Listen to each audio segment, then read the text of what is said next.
Well, this morning we have a very different subject than the one last week, the last lecture, because we are going to explore a field where, for the most part, efforts have failed. We are trying to discover a little more about life.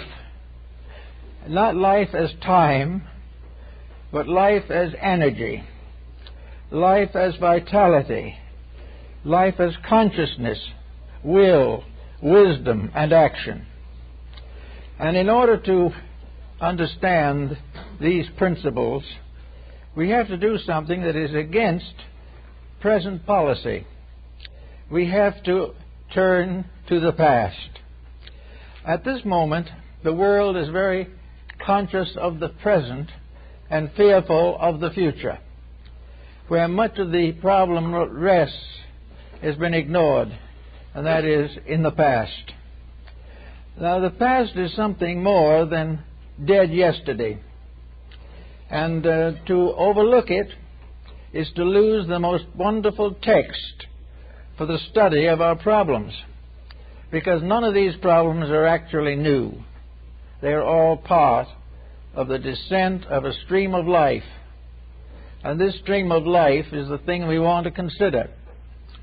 Some years ago, General Furlong, in his Rivers of Life, gave us a chart showing the development of races, sub-races, and a great arterial system of life descending through history.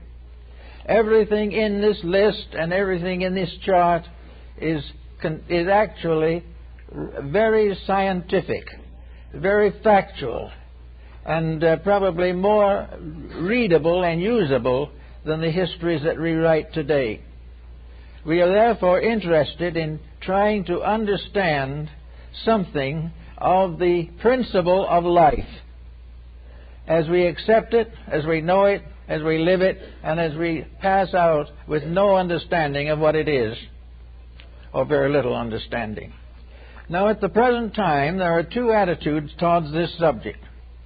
The first is materialistic and scientific. Now, the study of science in relationship to the vital, moral, and ethical development of races has been generally neglected. The modern scientist is interested in what he calls facts, and facts are to him the actual occurrences of today, the actual checking that he can make of things on the physical level. He does not really try to figure out why these things happen, but he is interested in how they happen. He does not know or recognize any particular reason for these happenings, except they occur as the effects of causes that are set in motion in our daily existence. The true and complete materialist does not believe we existed at any time except now. He does not believe in any of the theological doctrines of immortality.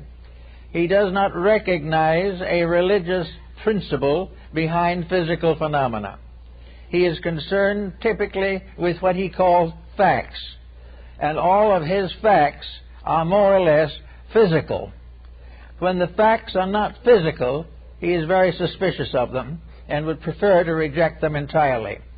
Therefore, the scientist makes physical phenomena the fact of existence. Everything exists because of certain phenomena, and life itself is one of these tremendous energy factors with which he is concerned. He does not know where life comes from, except in the physical sense, through the perpetuation of species. He does not know about the overtones which affect the conduct of human beings, because to him these things are merely passing shadows on the surface of a scientific factuality with which he is completely absorbed. The result is that as far as moral and ethical development is concerned, the scientist has to depend upon another factor if he wishes to develop any of the overtones of ethics. He has to divide his attention and admit the existence of something above or beyond science. This he hesitates to do because he feels that the moment he passes from the fact, he passes into a mirage. All overtones to him are simply the longings of the human soul for something beyond the physical. And the scientist is very doubtful if there is anything beyond the physical worthy of consideration. Now, on the other side of this coin, we have the religious point of view. We have that of the individual who by nature believes in the reality of the wonderful. He believes that there are principles at work constantly, that life is not simply a drifting along through a mass of physical phenomena. Life is the unfolding of a plan, a purpose, that there is a divine power at the source of life. He has his problems trying to prove this, but also he has certain points that are worthy of consideration. To the theosophist or theologist, as the case may be, the physical phenomenon of life is more than merely the unfoldment of bodies. Life is a stream of some kind, as shown by Furlong in his Rivers of Life. Life is an unfolding process going on constantly. It has passed through one cycle after another. It continues to move cyclically within the boundaries of law. Somewhere in this great pattern of motions, there is an ethics. There is a tremendous purpose. There is a valid reason. The theologist is not always sure what that reason is, but he believes in a divine power at the root of life, and that this divine power is the source of good, and that this divine power must be cultivated within his own life and the principles of it applied to society. Therefore, he has his point of view, but as far as the scientist is concerned, his point of view is scarcely adequate. The scientist says, the theologian, in order to have the point of view that gives him hope and idealism, must ignore a vast order of physical phenomena. The theologian, on the other hand, says that to get down to the level of physical science, the scientist must ignore a mass of superphysical phenomena, which he cannot deny, which he cannot disprove, but he finds difficulty in accepting within the boundaries of science.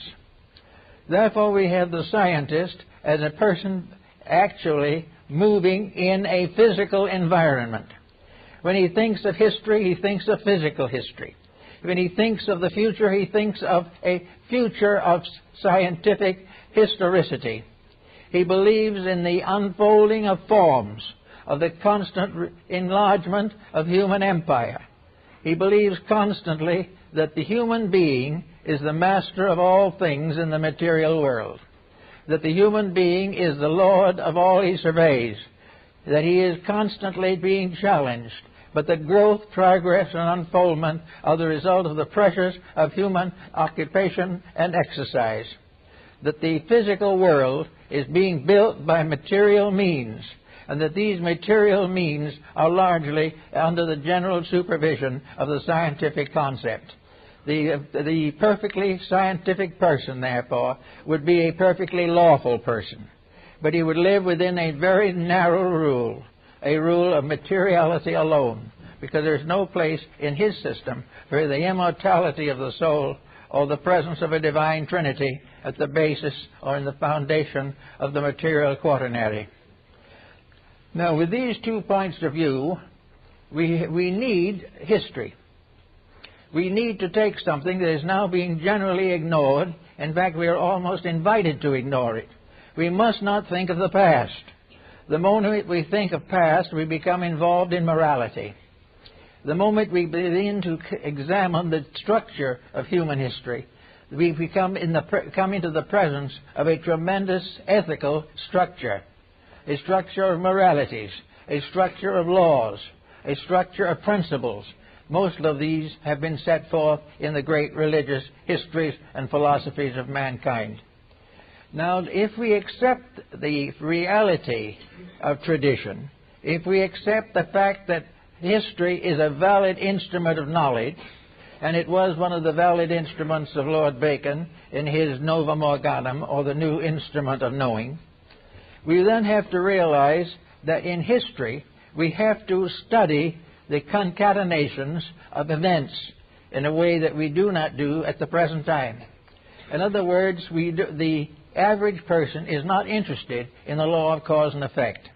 He doesn't know why it functions. He only knows that it interferes largely with what he wants to do.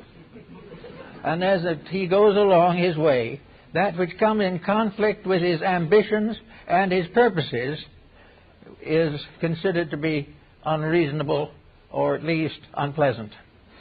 So that the person today tries to avoid the challenge of cause and effect. If he goes back into history, he will find 100 empires that fell from the same mistakes that he is making. Now, this should mean that history is a valid subject. History should be taught in schools, because it is the story of what happens when we do certain things. And we have proof that these happenings are inevitable and immutable. They are just as scientific as anything advanced by science. But because they deal with moral, ethical, or spiritual values, science prefers to ignore them as not provable. Yet they are provable. History is what proves them. And until we can prove definitely that the developments of life on this planet survive against historical mistakes, we have to consider history as part of the story. Now, history tells us that there is a pattern by which all things in this world move, and what Furlong calls the rivers of life. In the Bible, 4 rivers rose out of Eden and made fruitful the earth. Rivers of ethics, rivers of morality, rivers of religion, religions of art and science. All these things are great institutional structures built upon the manifestation of history as ethics. So we look around and we see that certain things always happen. Now we come to a group of people who do not care whether they happen or not. One of the reasons being that they have never studied sufficiently the records of human action and activity to realize the importance of these things. The young person in school today is sort of told that now we are living in the grand age of all things that are wonderful, and therefore the past is made up of a group of primitive wanderers struggling against the advancement of science. This is not true, but this is what the average person is inclined to believe. He is inclined to believe that now is important, that everything should be judged by now. We should judge the TV programs by now. And if we do that, we're in kind of difficult situation. And we must also beware that we must judge nuclear physics by now, and by the building of more nuclear plants. We must judge the result of destruction of our environment by now. Everything must be today. And the reasons why we're in trouble are neatly evaded, because they interfere with our good spirit in doing what we please regardless of consequences. So we begin to study what these things all add up to. Now, when it comes to this point in the view, we have now 2 systems. One believing that there is a principle of good, and the other believing primarily in a principle of skills, or ethical, physical pursuits and progressions. Now, in this, we have to try to study something. Of course, in religion, deity emerges either as a person or as a principle who becomes, or which becomes, personalized. We consider deity as a supreme power at the source of life, and that this supreme power has the right and the power and the privilege to cause any series of consequences that are necessary for the fulfillment of its own purpose. Now, just what that purpose is not very clear. Whether this purpose is to prove the existence of deity, or whether it is intended to result in the perfection of creation, is a matter that's still open to considerable debate. For the general point of view is that the will of this power is the perfection of all that lives according to some code of perfection, which at the present time is largely physical. The perfection may call for something better than physical, but the reason for it is the conveniences of physical life, such as, for instance, the end of poverty, the end of crime, and the end of many vices that arise which are against the common good of society. So now we have a problem that goes right back to this concept of deity. Deity is supposed to have been the power that created the human being. Humanity is a projection of deity into manifestation. Why was this projection necessary? This is a question that is constantly under consideration. If we wish to assume that deity is all-powerful, omnipotent in every sense of the word, why did deity not produce its creation perfect to start with? After all, why should deity create an imperfect structure and then demand its perfection through a series of what to the average person consists of misfortunes? Where and how is it that humanity, being a product of the divine mind and the divine will and the divine soul, should not have been developed perfect in the beginning? Why should there be this tremendous struggle against the evils of life? Why should the individual be required to constantly stand against his natural inclinations? If he was intended to be perfect, why were these inclinations embodied into his structure? Why was he made imperfect if the divine power can produce perfection? Why should the individual be in constant conflict with morality and ethics if he is a principle has origin in a divine power that is perfect in morality and ethics? This question has been asked time and time again, and it seems to be one of the great hang-ups in the development of an ethical world principle. Why is man not perfect if he is the product of perfection? And if he is not the product of perfection, why does he hope for perfection if the only power that exists cannot bestow it, or does not bestow it? Now, there has to be an answer to this, and the material scientist takes it very simply. There is no such thing as a control demanding perfection. The human being is a growth, an unfoldment of physical forces and factors. And enfolded within it, this being is life. Life, integration, and a power to grow, to become, and to propagate. These things are inherent in forms, but they do not contain within themselves any strict or certain form of ethics. They are growth, producing right and wrong, and right and wrong are finally sorted out by the results of action. The individual who has enough experiences gradually comes to certain conclusions. This theory, however, has been subject to a number of reversals. At the present time, we have more intellectual knowledge than ever before and less ethics.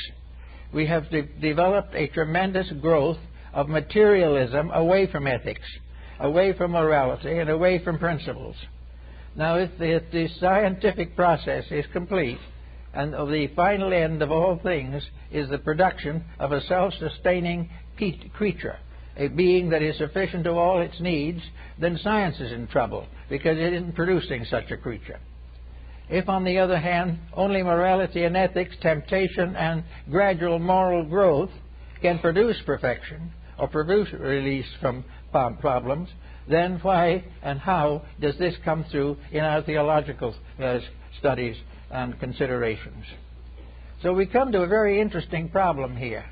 Namely, let us now say that we are going to think in terms of a different concept of what humanity is. We've thought of humanity as a biological miracle on the physical level and a psychological miracle on the religious level. But perhaps there's something else to the thing. There's something more that we haven't investigated at all. And that is, what is the basic structure of life? in this world or any other created sphere of life. What is life in this sense? Now, the ancients had another concept of this which we have generally overlooked. One of the oldest forms of symbolism for life is a river. It is a stream. And in most philosophies of antiquity, this stream of life is flowing out of a cause. It is like a stream rising in a great mountain and gradually drifting down the side of a hill, gathering small ripplets to itself until finally, with a tremendous crash, this stream of life falls into the sea. And this is the great cycle of life, that this is life moving inevitably towards infinite differentiation and finally into ultimate reorganization and reintegration. Therefore, instead of thinking of life as simply an energy in the sense of humanity, let us think of humanity as an aspect of life. That life itself is a forever ensouling power. It is continually unfolding itself. And this great stream of life, which we call humanity, is one tremendous entity. An entity which is, according to some of the Hindu philosophies, composed of nearly 60 billion single entities. That what we call humanity is a vast energy, a vast concept and complex of motion, life, integration, and power. That what we call the human being is a member of this great society which we call humanity. Humanity is one structure, one being, one substance, and this humanity rises within the unfolding of universal phenomena. It arises not in materialism, but in the great process of nature and nature's labors, namely, be ye perfect, even as your Father in heaven is perfect. Therefore, we are thinking now not of humanity as a series of individuals alone, but humanity as the one being which we call the human being. We find this in the ancient religious systems of both Christianity and ancient Hebrew systems from which the Old Testament was derived. We find, therefore, that there in the Old Testament that Adam Kadmon, is not a person. Adam Kadmon is humanity collective. There is one mysterious power.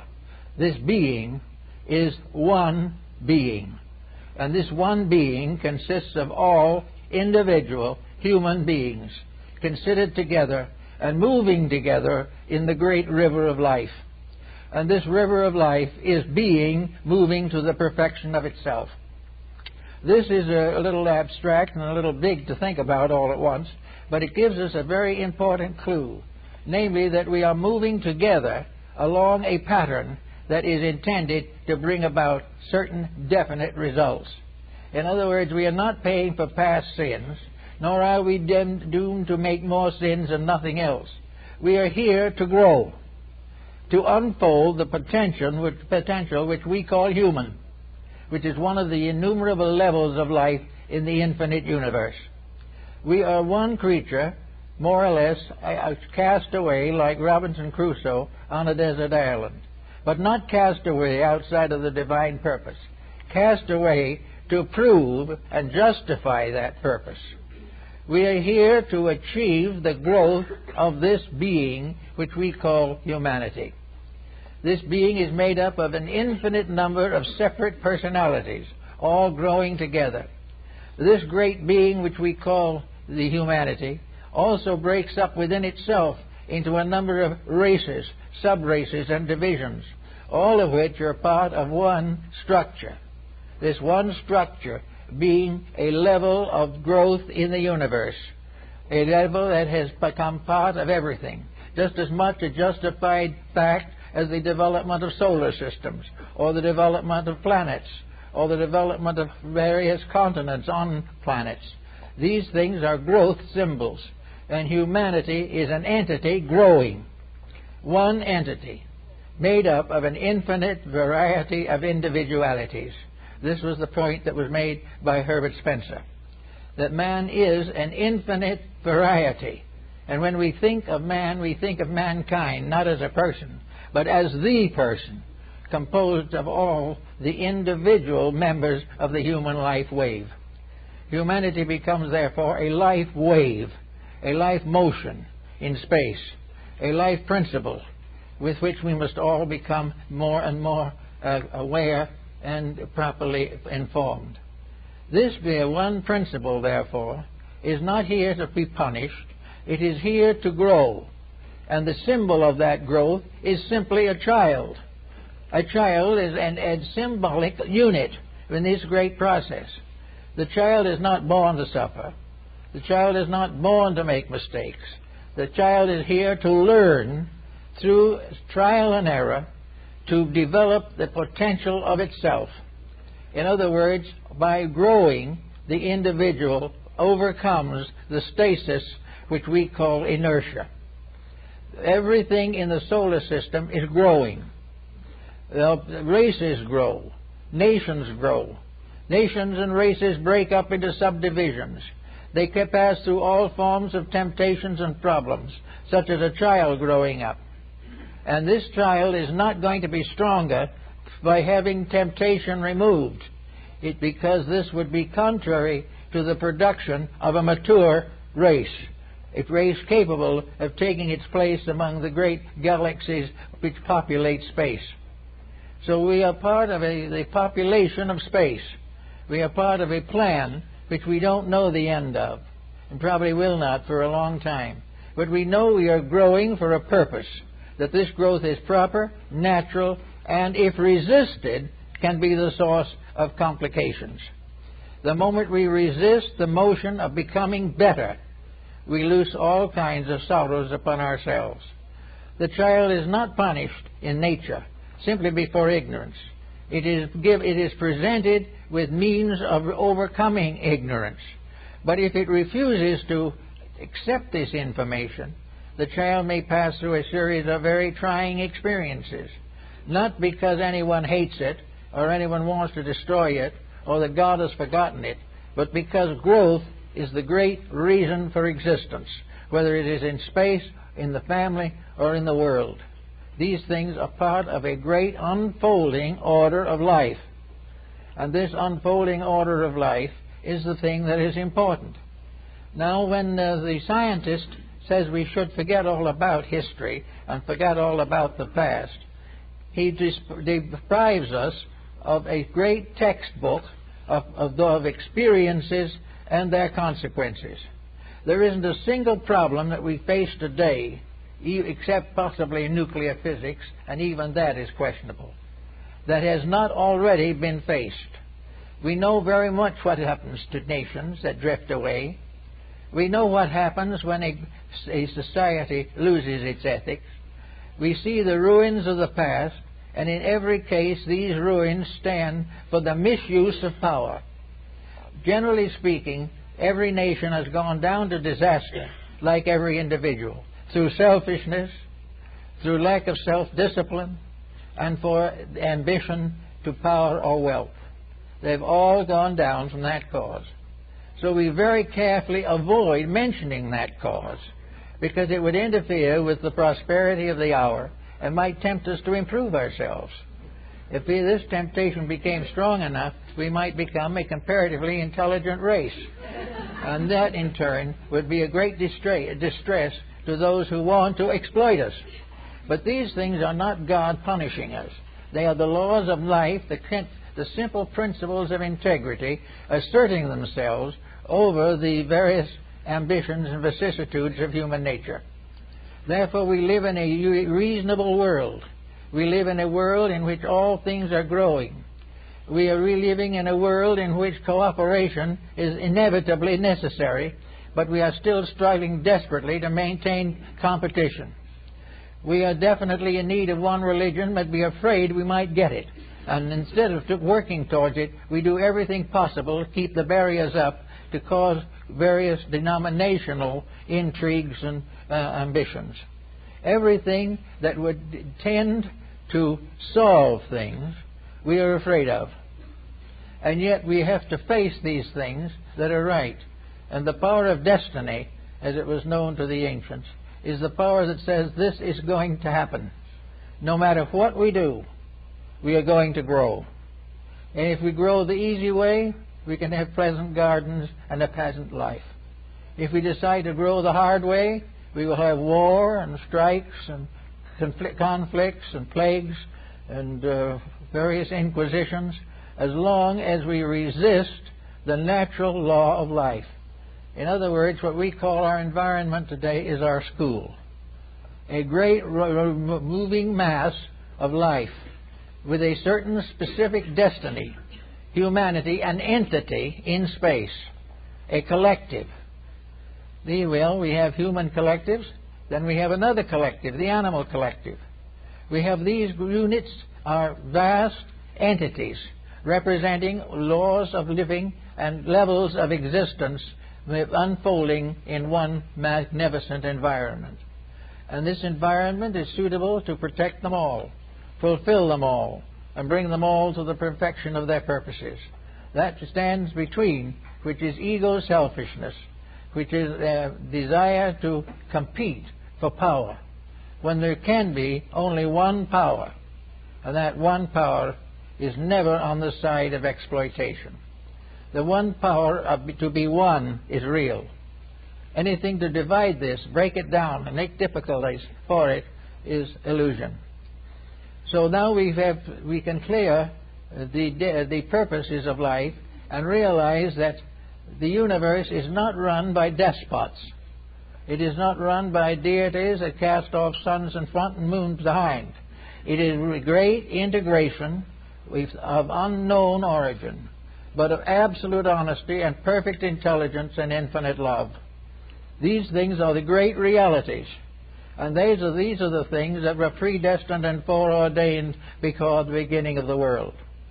And the only way we can get out of our present difficulty is to begin to move as a unit in the direction for which we were intended to move.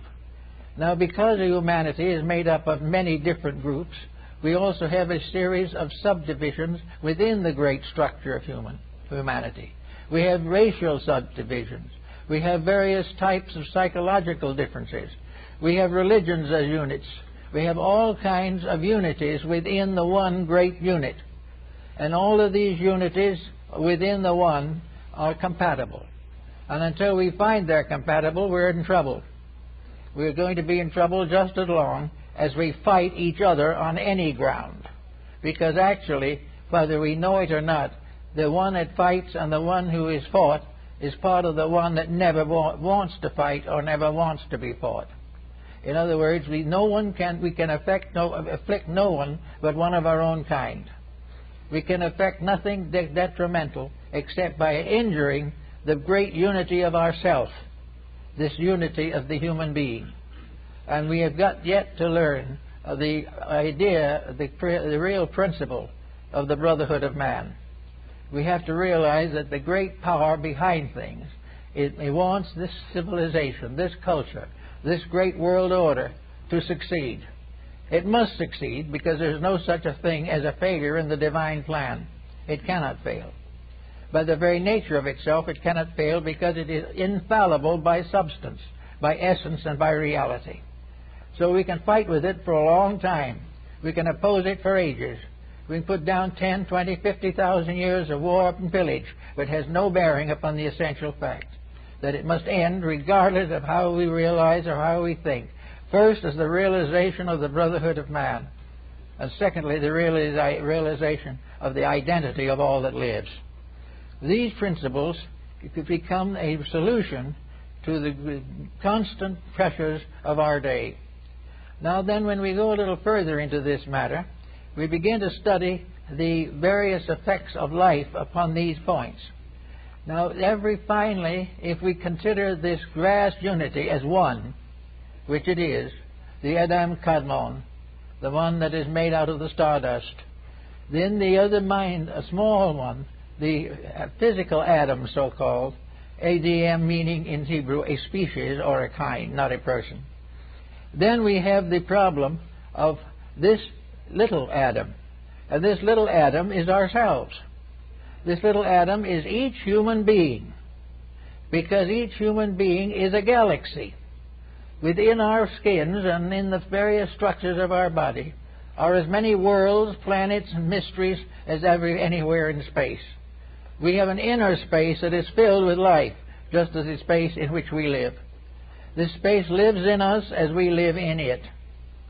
This space, which is ourselves, consequently represents a pattern that we must all follow. In order to fulfill the purpose of our personal lives, we must make sure that this space is maintained properly.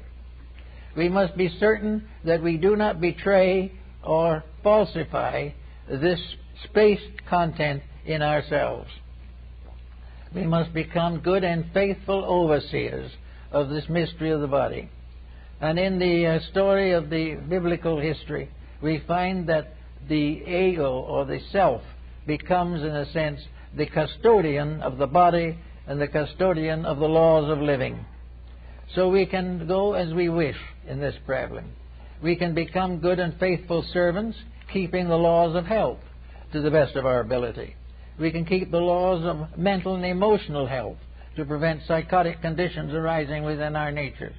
But where we lack discipline, or where we permit details to take over, where we permit a grudge to become a dominant in our lives, we begin to reap the sorrows that the nations have when they have grudges and wars. For every inclemency of our own body becomes symbolical of one of the larger inclemencies of the world in which we live. So we have a very interesting problem here to think about, namely that we are a unit of life moving through infinite space. We are a unit of life composed of a vast mass of units. Now, notice something that's very interesting about this. We assume that the real purpose behind this all is growth or unfoldment.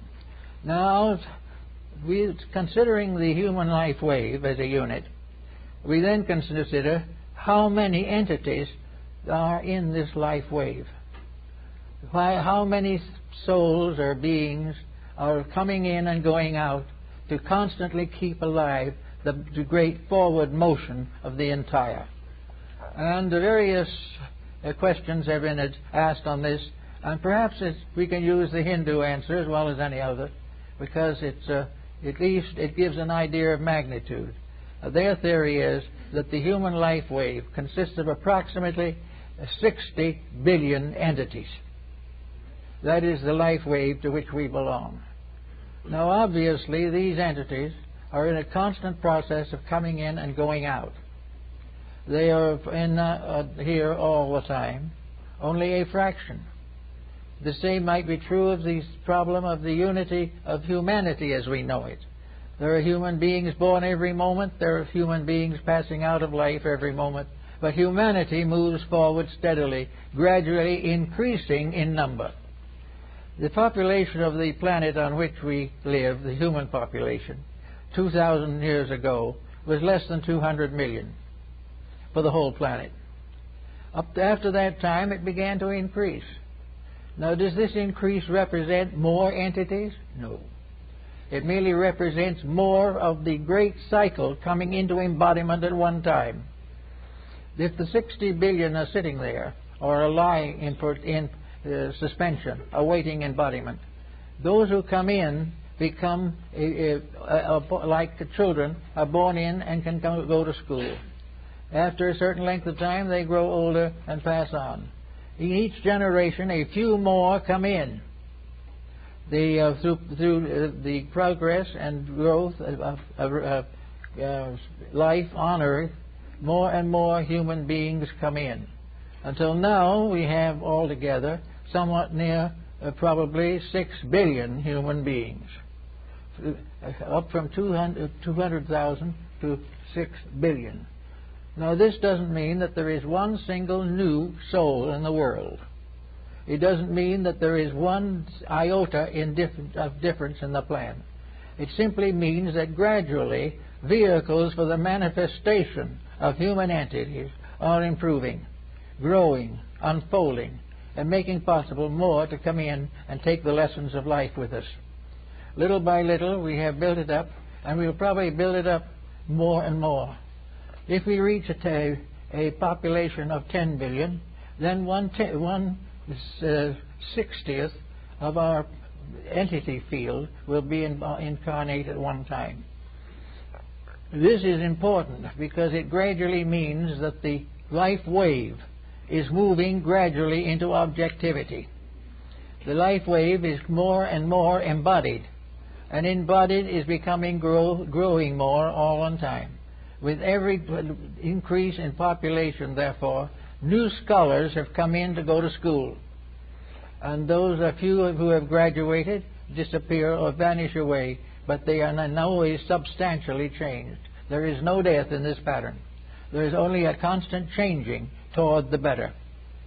Now, this is a very large concept, and it's a concept that must be given a lot of consideration, but it is also a concept which contains within it space for growth, and it takes away from us forever this fear of eternal damnation, or from the scientific point of view, eternal oblivion.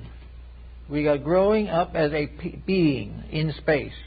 There are other beings. There are animal kingdoms. There are plant kingdoms. There are mineral kingdoms. And even minerals grow, although it's sometimes difficult to point it out. Paracelsus described definitely the growth of metals in the rocks. And I have seen one, this alchemist here, a little old gentleman, who had a little tiny gold tree that had grown in a rock and was still growing, although it was depending on a small piece of rock. Everywhere things live, grow, and fulfill something.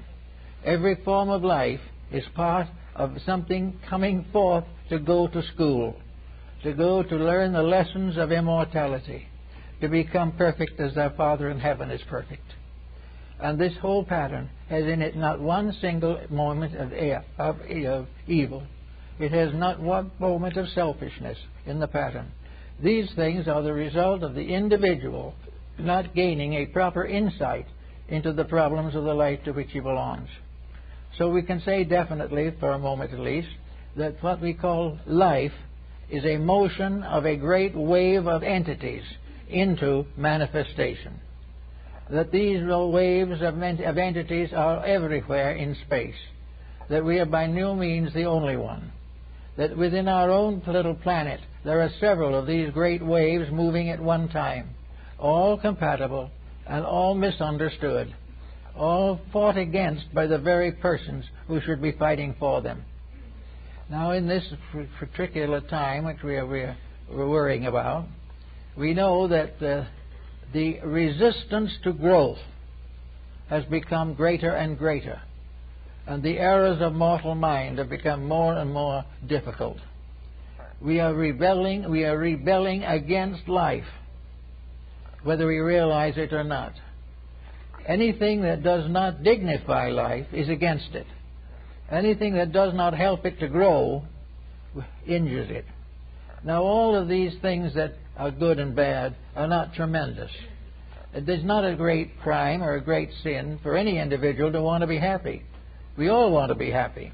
But we haven't found out yet that happiness lies in the keeping of the rules rather than the desperate effort to escape them. We have a feeling that if we can get rid of all law and order, we'll be happy. This isn't true. The more we get rid of law and order, the more of lawlessness and disorder we have. So each individual becoming a student, or as this the Rosicrucian formula, an abecedarian in the College of the Holy Spirit. That is exactly what we are. The College of the Holy Spirit is the complete environment in which we exist. The matriculation of a great group of entities is an entry of a group of entities into a great educational, cultural system that is completely idealistic, that is completely real, and which will only may be perfected when human beings keep the rules. Now, there are deities of ancient times who were the deities of rules and laws. There were deities of wisdom and truth and health. But all of these deities are symbols of rules. The god of health is the symbol of the individual who lives according to the laws of health. Everything that goes as it should does so because of its order and because of its reality and because of its integrity. These things we have to face, and we like to think of ourselves as perhaps a vast ship upon a sea of infinity. And on this ship, like Noah's Ark, are all the living creatures of the world, all on the great journey from here to there, which in reality is from ignorance to wisdom. Authority and power, all these things are illusions. Now we say the individual leaves here. After having 70, 80, 90, whatever it is, or less years, the entity retires. Now where does the entity go? What happens to it? Does it cease? Does it pass into some kind of a Hades, as a theological entity might be considered? Does it pass into oblivion, as science would dominantly say? What happens to it? The answer is, according to the wise, that it returns to the ocean of the race of which it is a part. It becomes again a part of the great structure of totality. But each time it comes back, it brings with it another grain of reality. Out of every life we learn, either from our action or because of our action, that there is a certain truth that we are going to gradually accept. For instance, maybe for 50 lives, we've been feuding with various circumstances.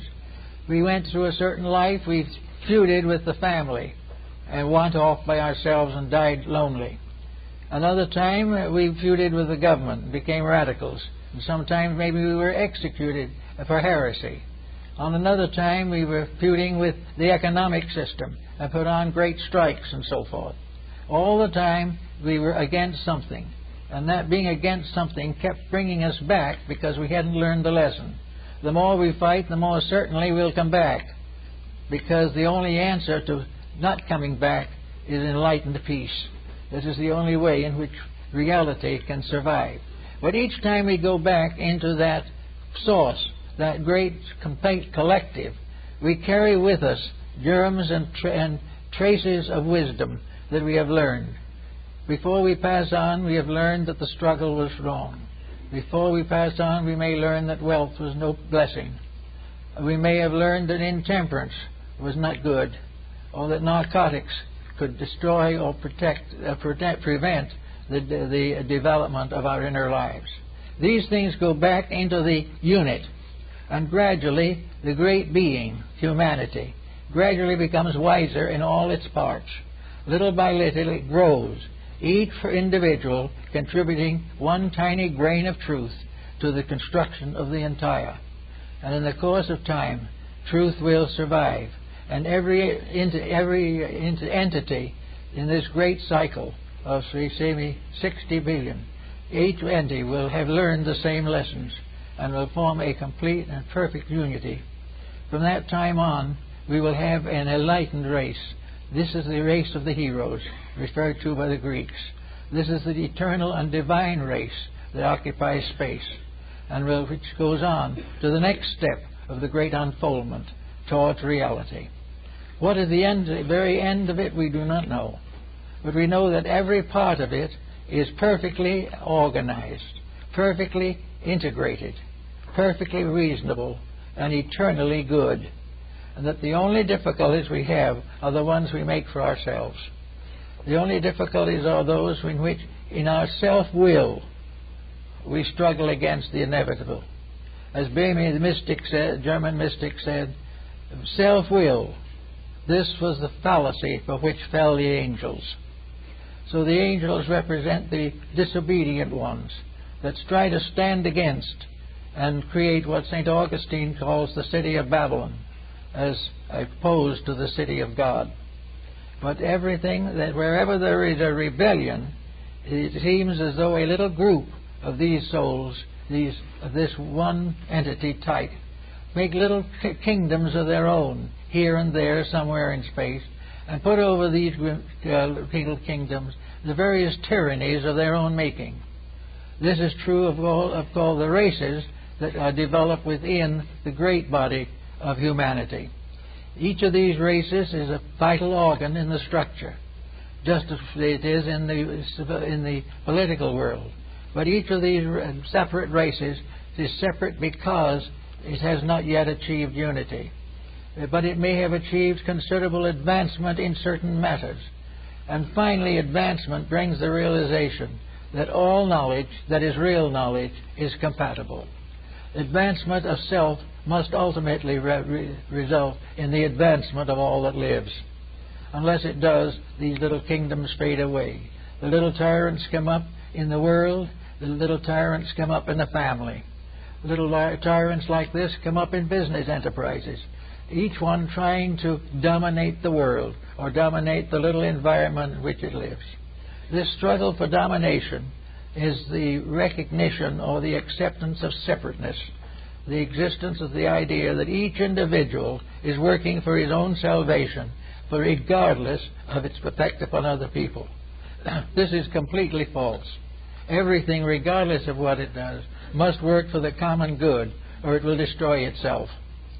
Therefore, all competition is really a thing in fighting itself.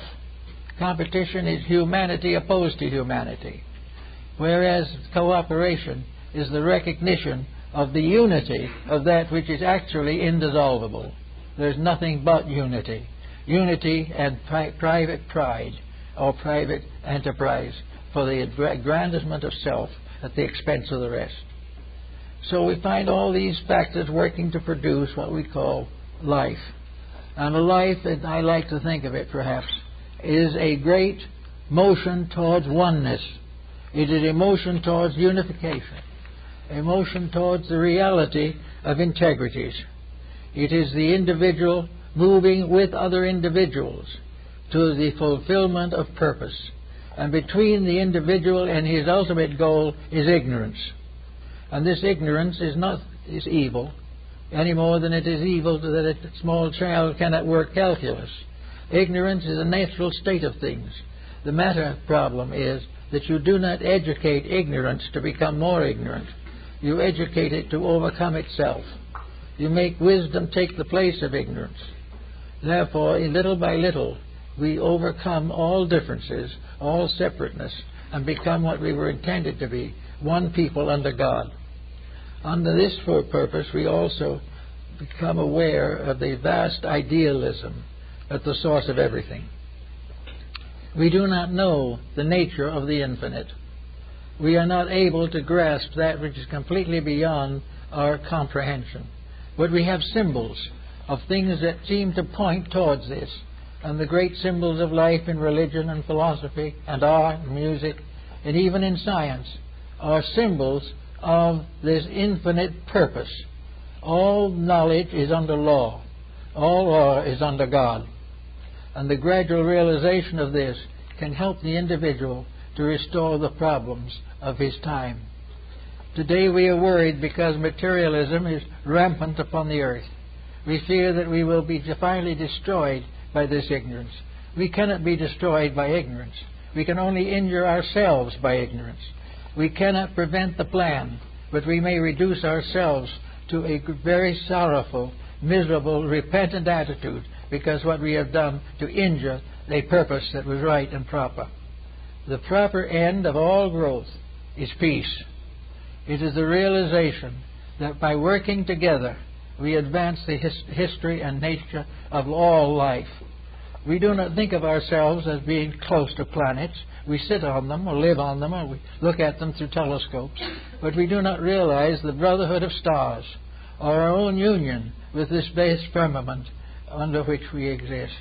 There is only this one great plan, divided into numerous levels, into numerous departments to help us to meet the growth problems of existence. So if we can start in a little bit by thinking no longer that we are exterminated by death or that we go to rest in heaven for the virtues we hope we have and probably do not have, or that we return into incarnation to pay for our sins. These things are negative. They are interpretations of great truths, but the interpretations are not right, not proper, therefore do not have a validity. They're less. By misinterpretation, we create empires, and these empires fall. By proper interpretation, we create empires, and empires live. Therefore, everything depends upon building with the law instead of against it. There's no more rebellion against truth, but only a fading away from error and a recognition of the sublime dignity of the truth that we should be recognizing at all times, so that we have no more the problem of primordial sin. Sin is ignorance. Ignorance is inevitable to the newborn child.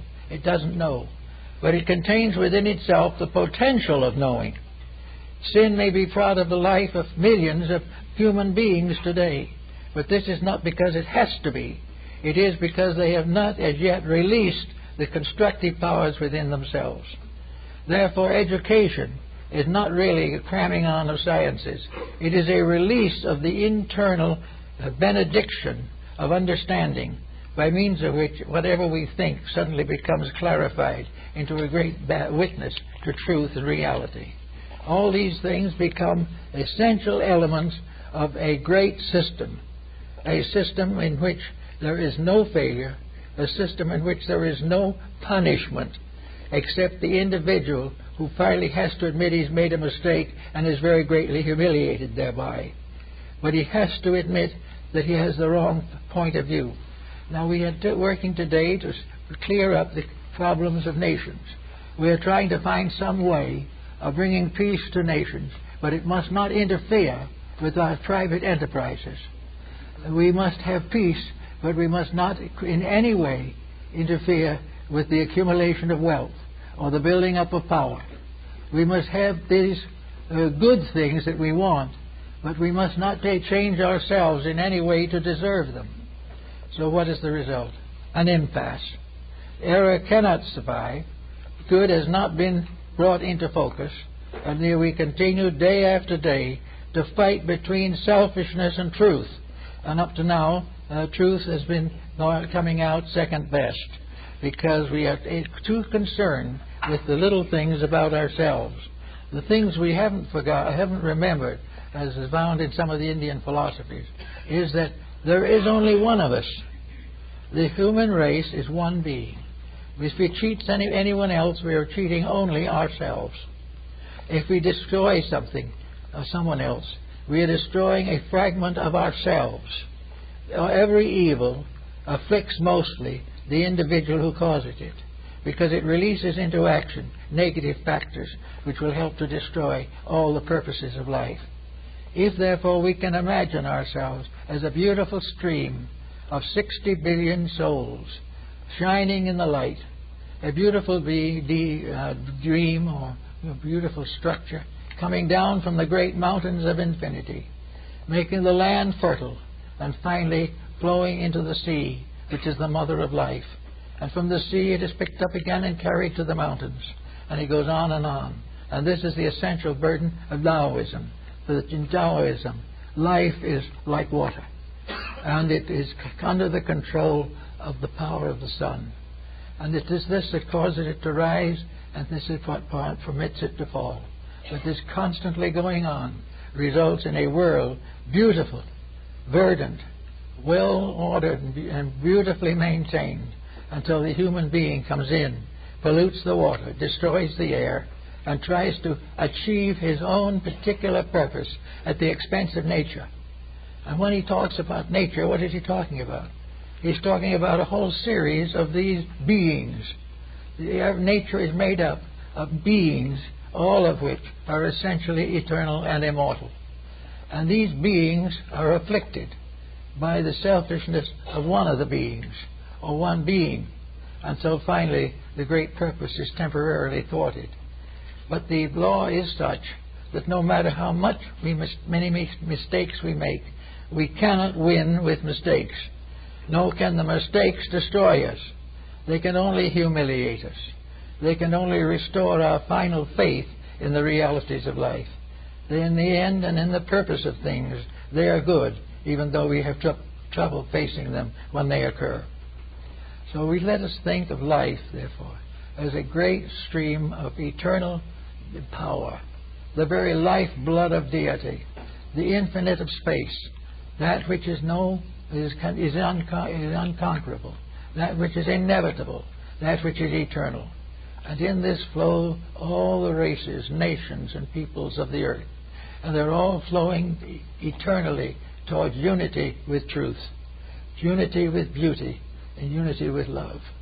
It is only our own selfish self-centeredness that breaks us all up into wars and camps and political systems and conflicting psychological entities. There is no reason for these things. There is nothing finally except this tremendous motion of life towards the fulfillment of its own divinities. Now, when this divine life finishes itself, when we finally come to the point where all of these entities have unfolded the potential which is in them, what happens?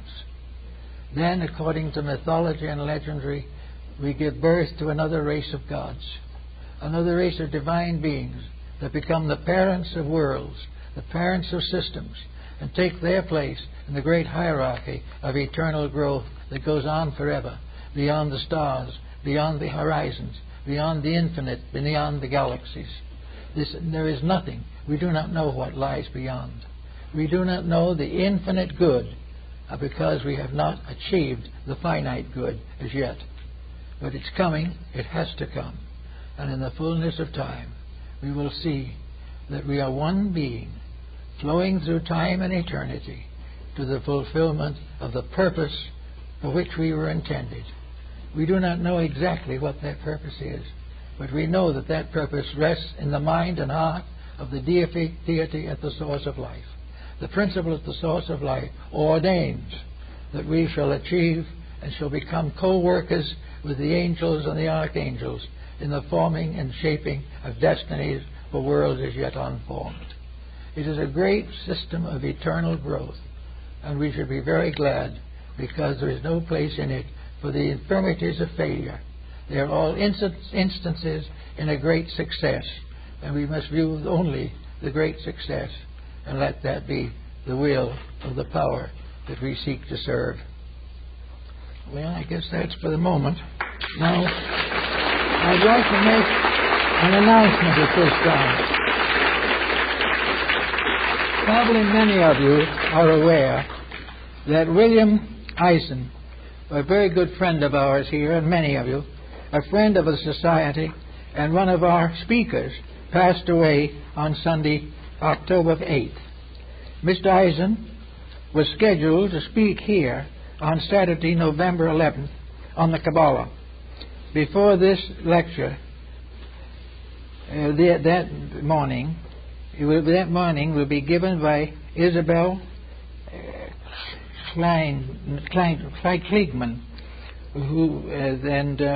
they will have a short memorial service, and we plan also to remember Mr. Eisen, who was really a very fine person, a good student, and a person dedicated to the integrities and ideals for which we are so concerned. We know you will all join with us in a brief moment of prayer or meditation to bless this soul on its journey. Let us unite for a moment. So mote it be. Another soul goes forward to new experiences in the great stream of eternal life. And that where we all belong, and in the presence of that, there is nothing to fear, everything to hope for, and a full realization that in the fullness of time, each of us will fulfill the destiny for which we were intended. So mote it be.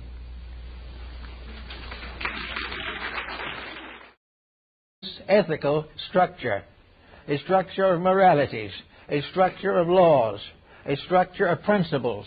Most of these have been set forth in the great religious histories and philosophies of mankind. Now, if we accept the reality of tradition, if we accept the fact that history is a valid instrument of knowledge, and it was one of the valid instruments of Lord Bacon in his Novum Organum, or the new instrument of knowing, we then have to realize that in history we have to study the concatenations of events in a way that we do not do at the present time. In other words, the average person is not interested in the law of cause and effect. He doesn't know why it functions. He only knows that it interferes largely with what he wants to do. And as he goes along his way, that which comes in conflict with his ambitions and his purposes is considered to be unreasonable or at least unpleasant. So that the person today tries to avoid the challenge of cause and effect. If he goes back into history, he will find 100 empires that fell from the same mistakes that he is making. Now this should mean that history is a valid subject. History should be taught in schools because it is the story of what happens when we do certain things. And we have proof that these happenings are inevitable and immutable. They are just as scientific as anything advanced by science. But because they deal with moral, ethical, or spiritual values, science prefers to ignore them as not provable. Yet they are provable. History is what proves them. And until we can prove definitely that the developments of life on this planet survive against historical mistakes, we have to consider history as part of the story. Now, history tells us that there is a pattern by which all things in this world move, and what Furlong calls the rivers of life. In the Bible, 4 rivers rose out of Eden and made.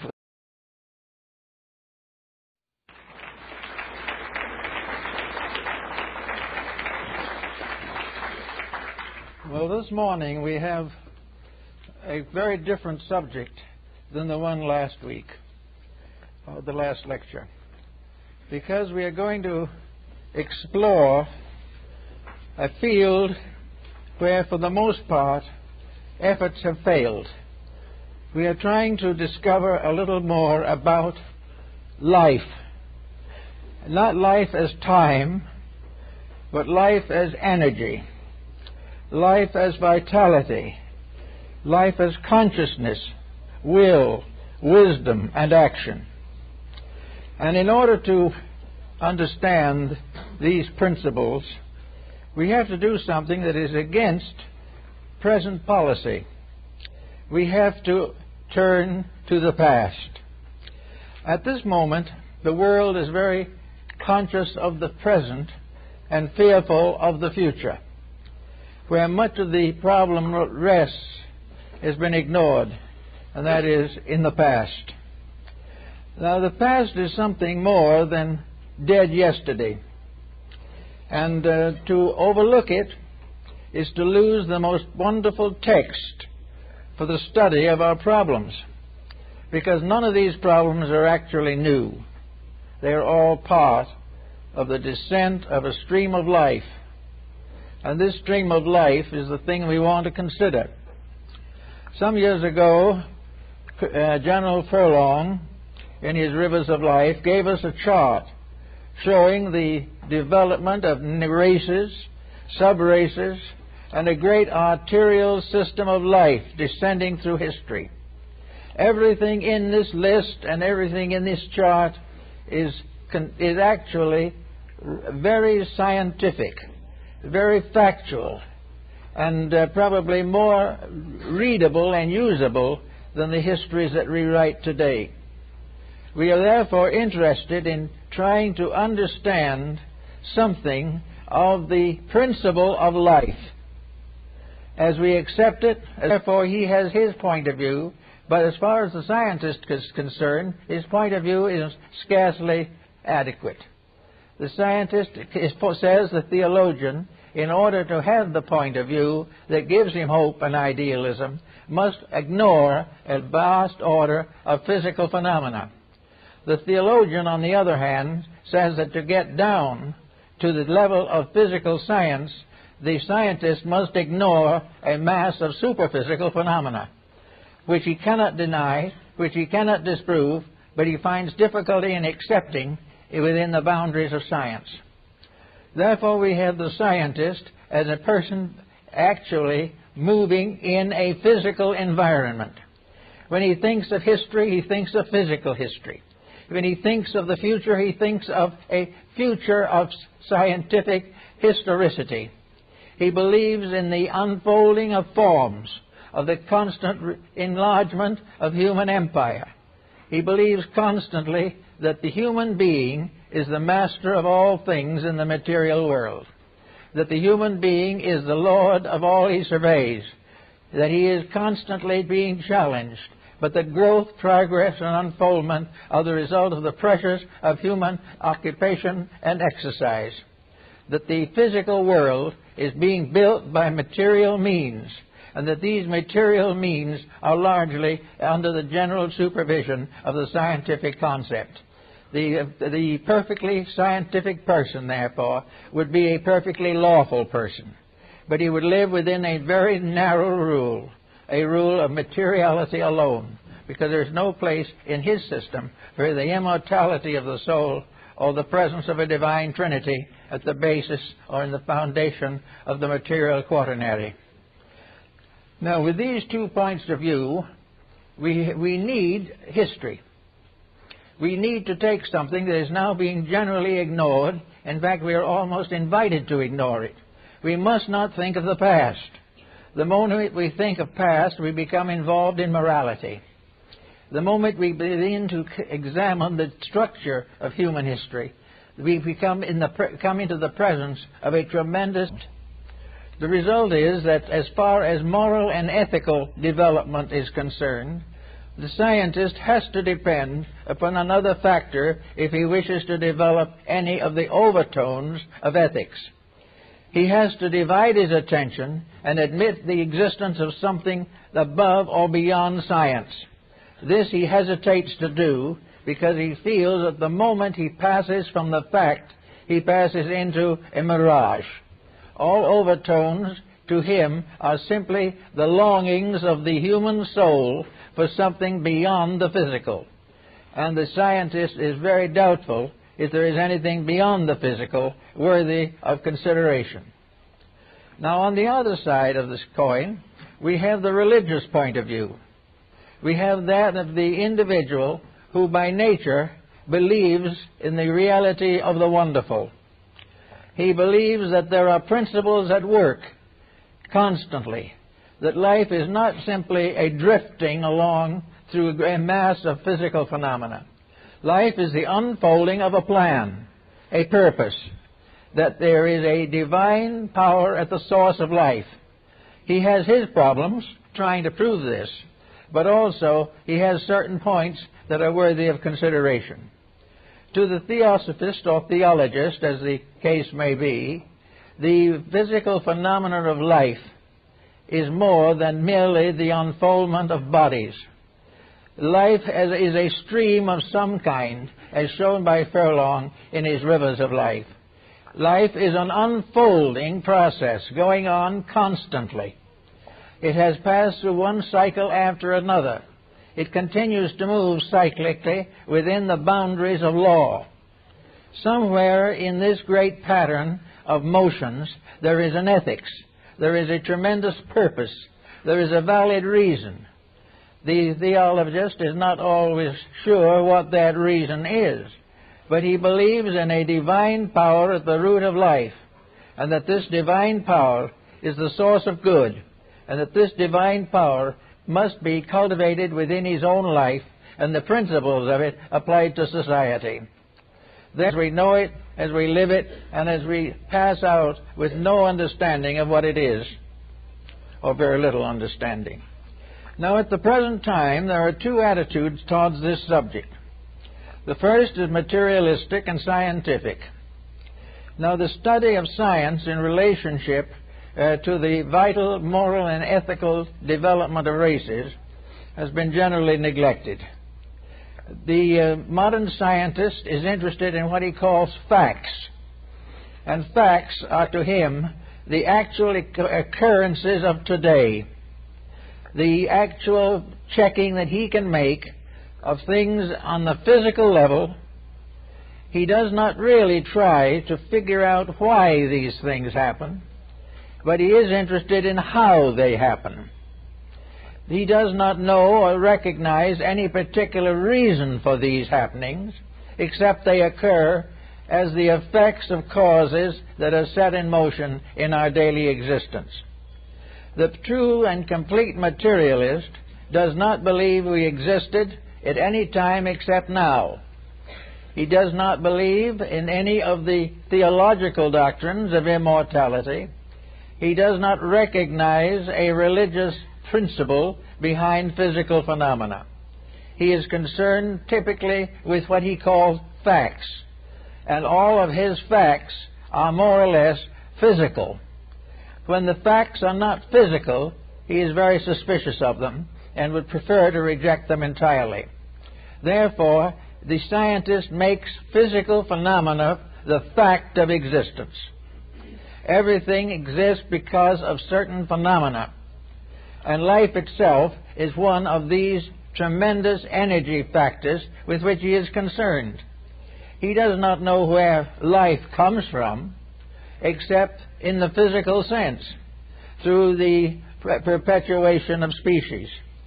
He does not know about the overtones which affect the conduct of human beings, because to him these things are merely passing shadows on the surface of a scientific factuality with which he is completely absorbed.